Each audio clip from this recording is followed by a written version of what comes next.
October 27, 1962, Sargasso Sea, late afternoon. At 200 meters, B-59 lay under a hard thermocline, the hull baking, air metallic, men dizzy. Above, U.S. destroyers stitched the water with practiced depth charges, hand grenade signals that felt like sledgehammers. Captain Valentin Savitsky leaned over the chart and said it. One more, and we fire. Forward, a 533mm torpedo with a low kiloton nuclear warhead waited behind a canvas shroud. The political officer opened the protocol safe. Then Vasili Arkhipov, flotilla chief of staff, and the third key refused. The blasts thudded again. Batteries were failing, CO2 rising, and Moscow was silent.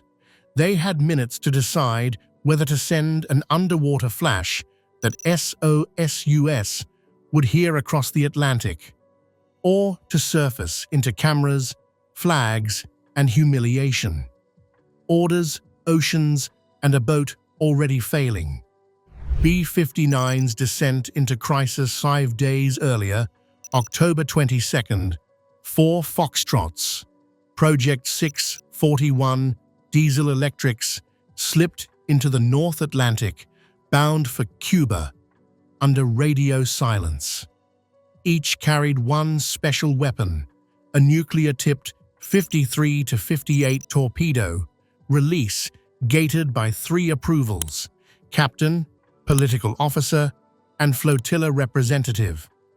On B-59, that third vote belonged to Arkhipov, senior to the captain on nuclear authorization.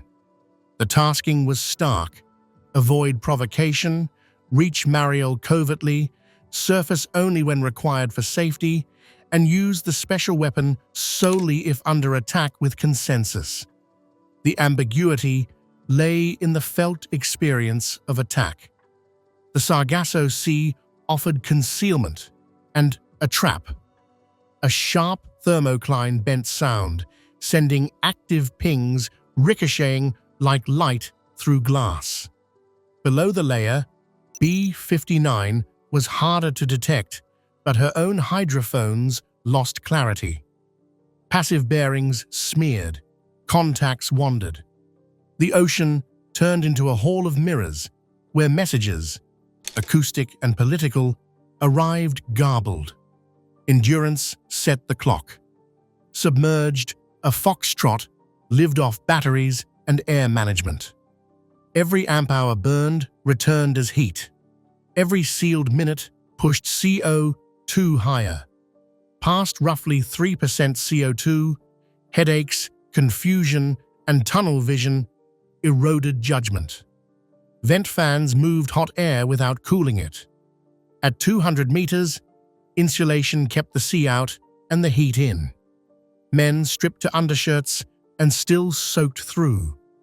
Water rations shrank to sips. Electrolyte canisters for CO2 scrubbing had limits. The medic tracked symptoms as carefully as the engineer tracked voltages.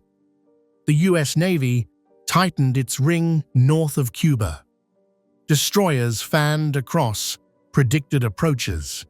Maritime patrol aircraft sewed sonobuoys, and a standing signal plan used small practice charges at specified spacing to compel surfacing without damage. On paper, pressure without escalation. Inside steel at depth, those pops were violence without context. Savitsky heard the concussion and read it as hunting. To break contact, he eased B-59 under the thermocline, flirting with cavitation limits. Above 8 knots, propeller blades risked boiling pockets that collapsed in sharp crackle. Acoustic beacons to every sonar within miles. So they crawled at low speed, trading time for concealment.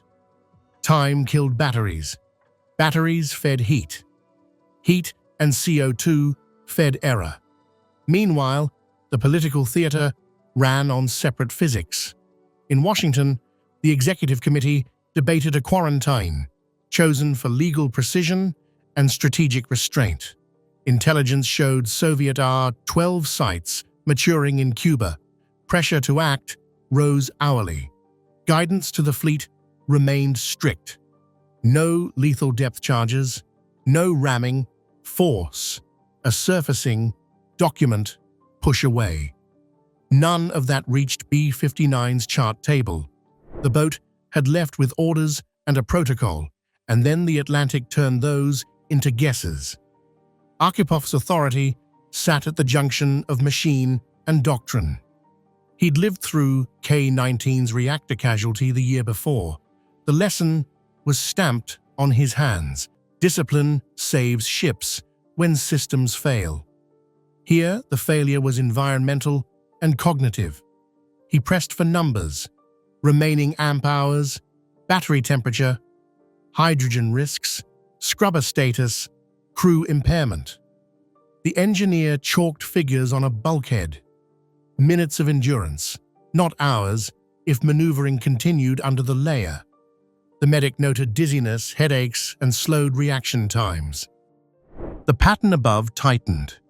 Depth charge signals came closer, regular, almost metronomic. A locker rattled open. Tools skipped across deck plates. The sonar shack reported no closing screws in a kill run, just distant propeller notes and the percussion train.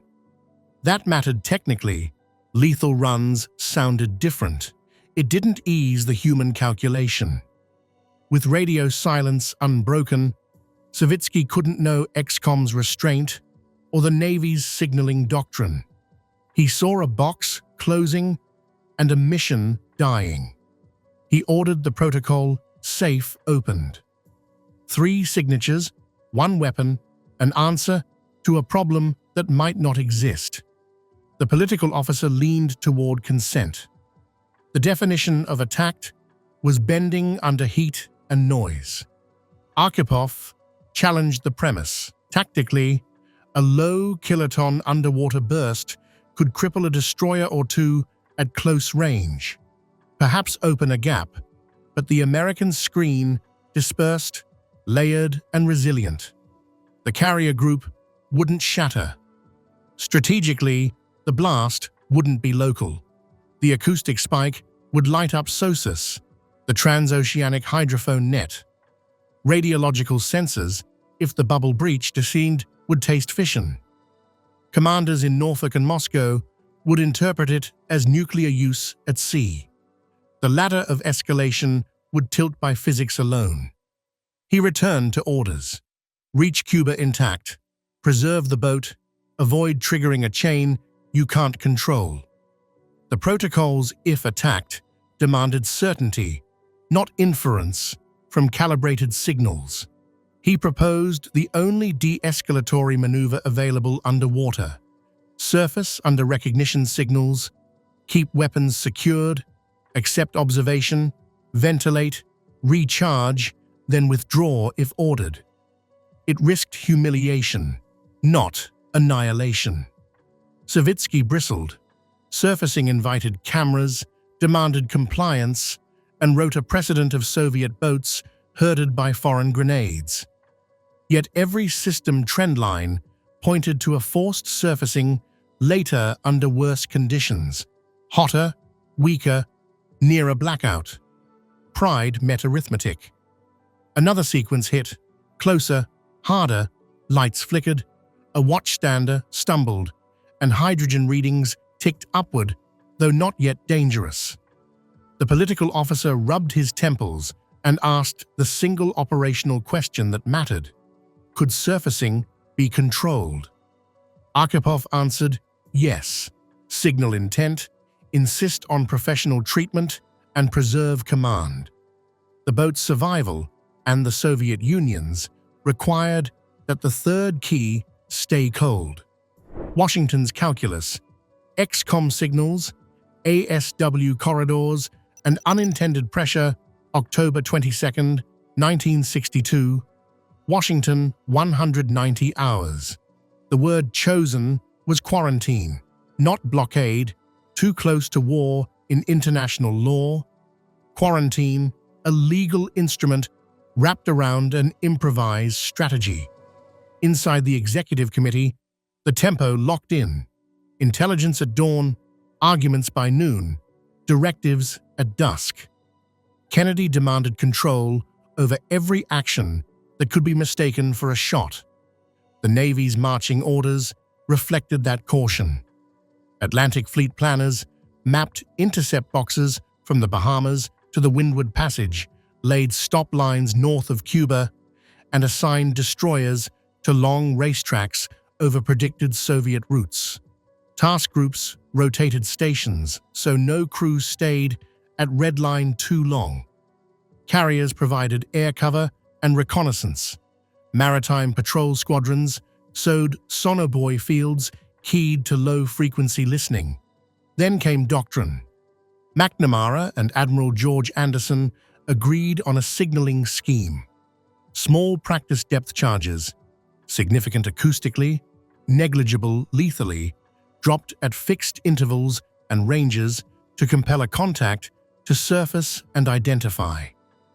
Gunnery remained tight. No ramming, no boarding. Photographic documentation and hectoring by radio and signal lamp would do the work. Pressure without blood. In the tank rooms of the Pentagon, anti-submarine warfare officers tuned the plan to physics. The deep sound channel in the Atlantic carried low-frequency energy for astonishing distances. SOSUS, the seabed hydrophone network, could hear Soviet propellers slipping through the GIUK gap and far south. But in the Sargasso Sea, a strong thermocline complicated active search. Guidance warned skippers, "Your pings will refract, your ranges will lie. Keep patterns regular to avoid misinterpretation." XCOM never debated nuclear torpedoes aboard Foxtrots because it didn't know they existed. Intelligence focused on R-12 Divina launchers in Cuba, warhead crates under camouflage nets, and the clock to readiness. The back-channel with Moscow, Robert Kennedy with Ambassador Anatoly Dobrynin offered an exit, remove missiles, receive a no-invasion pledge. A quieter thread touched Jupiter missiles in Turkey, kept compartmented to avoid NATO rupture. The White House believed space still existed for a bargain. October 27th, Black Saturday. A U-2 fell to an SA-2 near Baines. Another U-2 strayed over Chukotka. Interceptors scrambled, Alaskan air defenses readied. The XCOM felt the floor shift.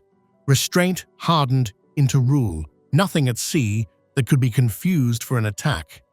Yet the very tool chosen to avoid attack, the practice charge, was being experienced underwater as repeated concussion inside steel.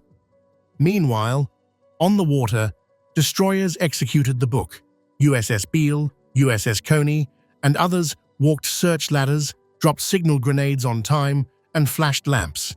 You are detected, surface, and identify. Pilots in P-2V Neptunes and S-2 trackers threw sonobuoys and vectored hulls. Photographers in SAG-34 helicopters filmed gray shapes breaking swells. Reports flowed back in precise vocabulary. Datum held, contact evaded, signal employed.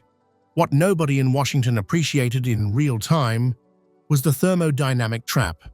A foxtrot at 200 meters under a hard layer ran a heat budget, not a maneuver plan. Batteries dumped energy as heat. CO2 scraped cognition. The difference between a grenade and a charge mattered on a whiteboard. It blurred at depth. XCOM's calibrated pressure translated into Savitsky's belief he'd been fixed and was being driven. There was also culture. American skippers assumed professional mariners shared signaling norms. Soviet commanders, trained to endure NATO harassment in the Barents and Norwegian seas, read aggression first. The US side expected the tap on the shoulder to be recognized. The Soviet side felt a shove. By evening, the diplomatic room narrowed to inches. Khrushchev's first letter, emotional, personal, offered a path. His second, hard, conditional, complicated it. Dean Rusk's USA eyeball-to-eyeball line made headlines, but the quiet orders mattered more. Preserve the pause. Hold your fire. Keep the ring intact without cracking the hull. Out beyond the briefing maps, a single diesel-electric fighting its environment sat inside that pause. Washington couldn't hear the heat. It only saw compliance rates and fuel states. The calculus, careful and abstract, relied on a human brake inside a steel tube, someone who would read concussion as signal, not war. The boat at the edge, thermal layers, failing air, and the vote for the special weapon late afternoon thickened into a bruised twilight. At 200 meters, the thermocline felt like a lid clamped over the hull. The control room's thermometer hovered above 45 degrees Celsius. Sweat ran down forearms and pooled in instrument bezels. Every whisper fogged glass.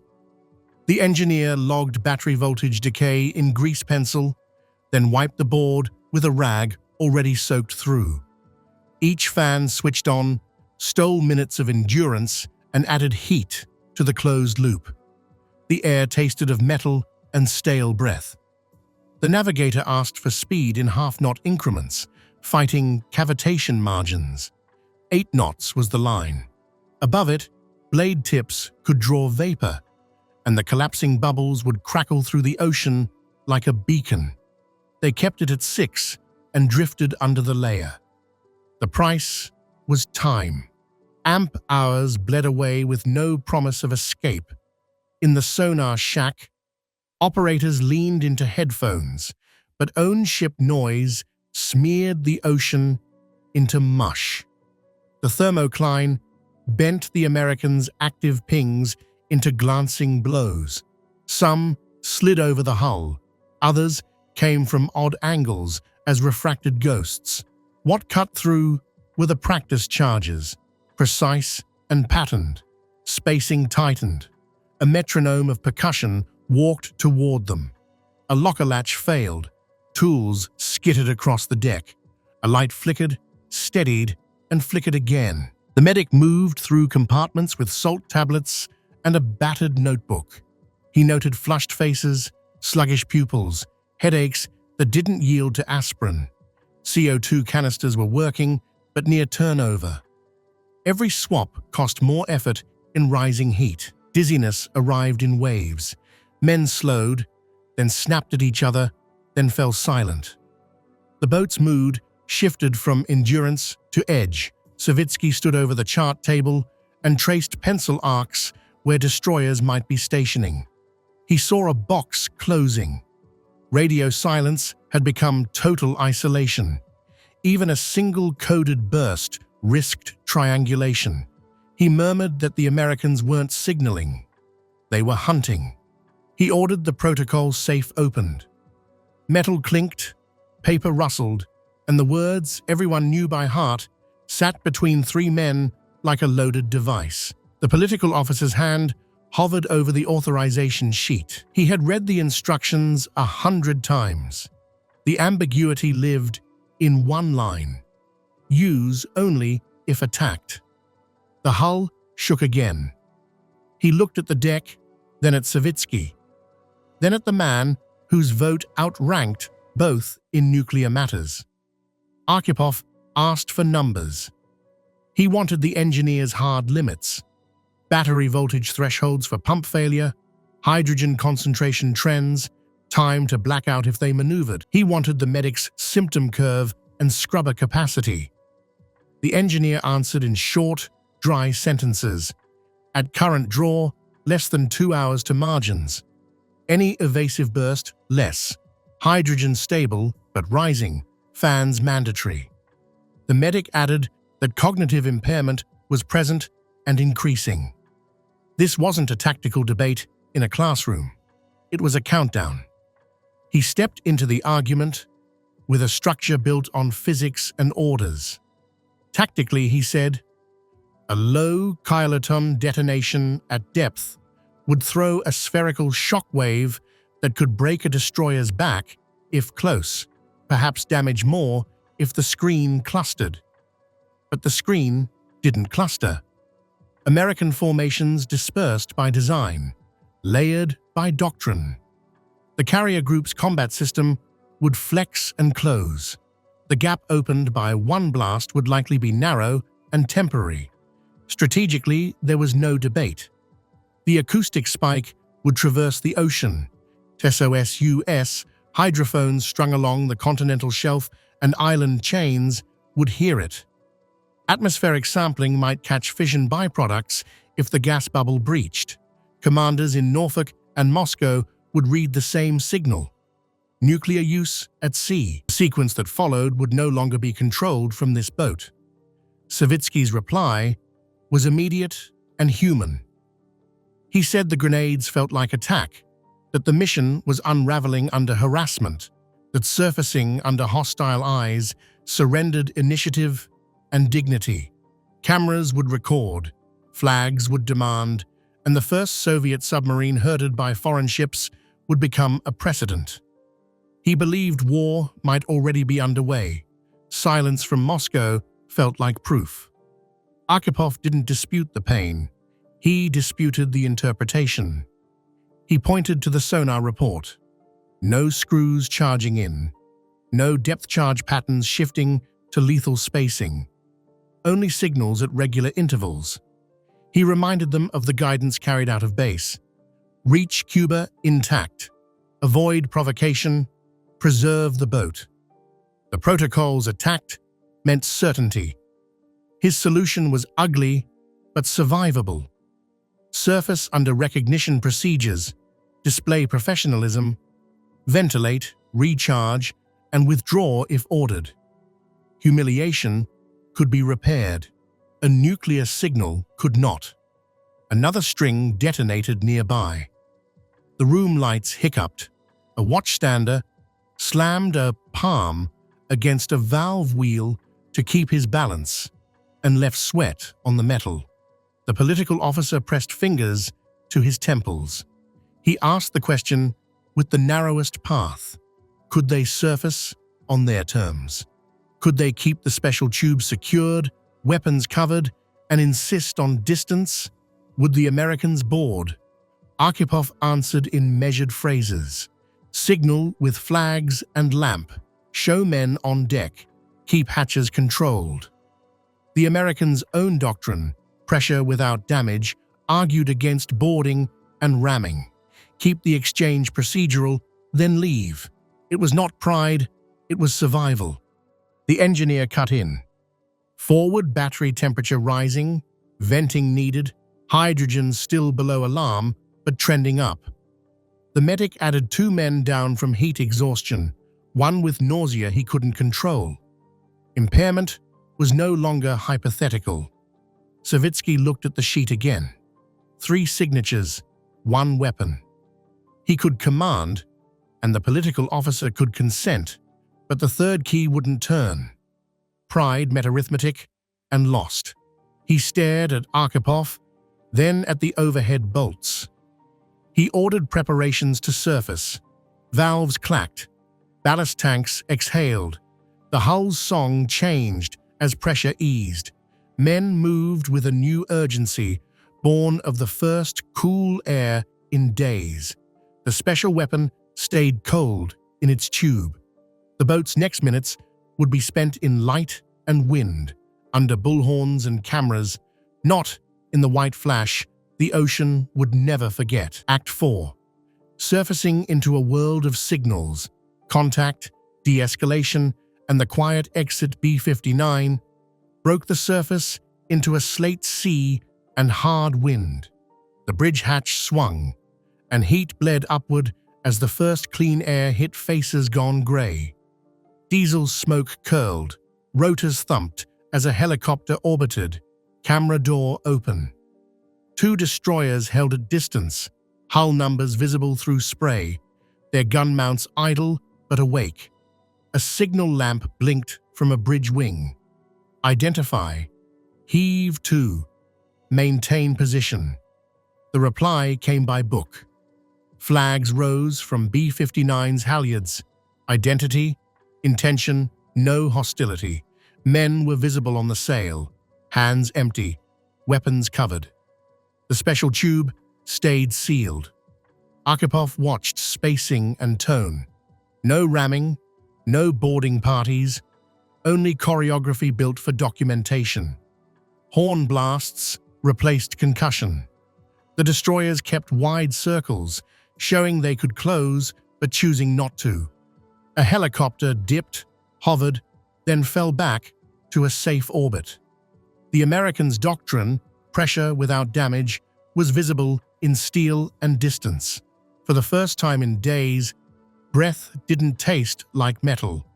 Ventilation fans roared under open hatches.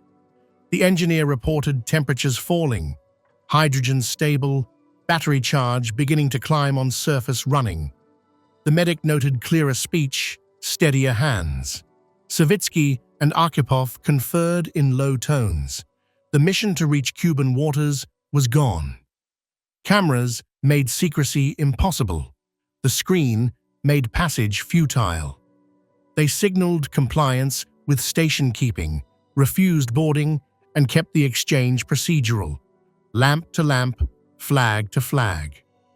A photographer leaned from the helicopter's open door, capturing a Soviet foxtrot in the Atlantic wind, an image that would outlast the crisis itself. Hours stretched, the rhythm holding.